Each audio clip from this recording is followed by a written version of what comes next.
मुझे ये बात समझ में आती नहीं थी ना, क्योंकि हम तो अगर दुम्बे का गोश्त खाते भी थे तो वो सारा चर्बी साबुन बनाने वाले को दे दी या वैसी फेंक दी, और गोश्त को साफ सुथरा करके कुकिंग ऑयल में पका के खाते थे। अगर दुम्बा कभी खाना नसीब भी हुआ, बकरा भी ऐसे ही खा रहे होते हैं। मेरा किसी गांव जाना हुआ, उस गांव में मैंने दुम्बे का सालन खाया, बहुत टेस्टी, और हजम भी बहुत होने लगा। हजम ऐसा हो रहा है कि मैं ना थोड़े दिनों में लाल टमाटर बनना शुरू हो गया। बहुत पुराना वाकया, और गांव में ठंड भी थी। तो मैंने कहा यार मेरा तो मैदा इतना पावरफुल है नहीं कि मैं ये इतना गोश्त भी हजम कर रहा हूं, तो ये पकाते कैसे हैं? मेरा ख्याल था कुकिंग ऑयल बहुत ही अच्छा किस्म का डालते हैं ये लोग। एक दिन मैं बावर्ची के पास गया, कुक को मैंने देखा, मैंने कहा कर क्या रहा है? उसने दुम्बा ज़बा किया और उसकी चक्की समेत गोश्त उसमें डाल दिया। अल्लाह की कसम, मैं इतना हैरान हुआ कि ऑयल के बगैर भी कोई गोश्त पक सकते, क्योंकि हम तो बचपन से ये देखते आ रहे थे ना, घर में यही था कि भाई कुकिंग ऑयल के बगैर खाना, या तो बीमारों को आप पानी में उबाल के गोश्त सूप पिला दें, वो एक अलग चीज़ है, यखनी जिसे कहते हैं ना, गुस्ले मुर्गी नहीं होता, गुस्ले मुर्गी। एक तो होता है ना थोड़ा गाढ़ा, उसमें कॉर्न सूप होता है, एक होता है यखनी। तो ये यखनी नहीं होती है, क्योंकि हमने देखा है कि ये ठेले पे पहले ये यखनी बना के दे रहे होते थे। वो जो मुर्गी 6 महीने पहले लटकाई होती थी ना, 6 महीने बाद भी वही।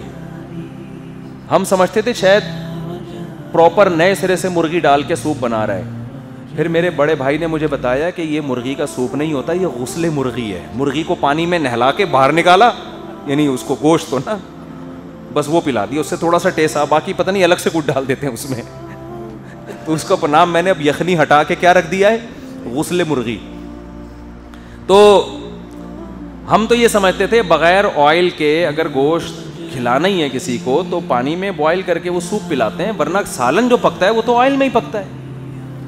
तो मैं हैरान हो गया, मैं उनके किचन में गया, मैंने कहा अब ये डालेगा इतना बड़ा घी का डब्बा, इसमें उल्टेगा, नहीं उलट रहा।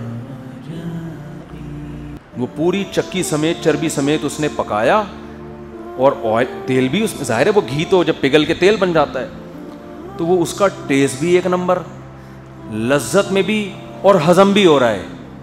मैं इतना हैरान हुआ कि यार हमें ये चीज़, हमारे घर में आज तक ये इतनी सेंस नहीं है, ये इस तरह भी पका सकते हैं।